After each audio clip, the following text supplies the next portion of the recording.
qofku diinta wuxuu doono ka sheego waa dembi ولا تقف ما ليس لك به علم إن السمع والبصر والفؤاد كل أولئك كان عنه مسؤولا علمك waxa kamida inaad tiraahdo la a'lam ma garanayo waxa uu lahaa saxaabiga cilmigu waa saddex quraanka xadiidka iyo ma garanayo haddaad dadka quraan u sheegto cilmi baad sheegtay haddaad xadiis u sheegtana cilmi baad sheegtay haddaad tiraahdo ma garanayana dadkii maad lu goynin marka wuxuuna ka mid tahay arrimaha soo biiray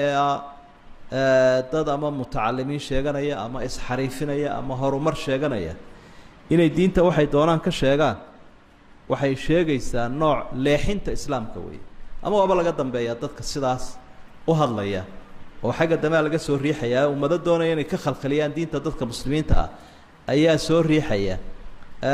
tusaalaha ugu basiidsan waxa weey masaa'ilka cilmiga ama adduunyada ku saabsan kama jawaabo qof aan ku takhasus aan aqoon u lahayn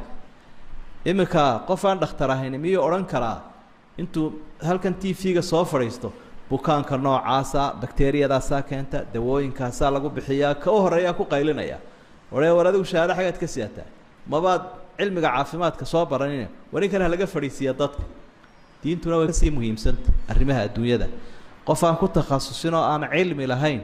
القول على الله بغير علم بالله إن إلهي لقى شيء وح عن قف أنا علمي ولا هين كبائر تكشرته ذنوب تواوين سدا درادد قف كلاجو أركضها سو كله وين لقى النصيحة هديه ثلاثة قادم وين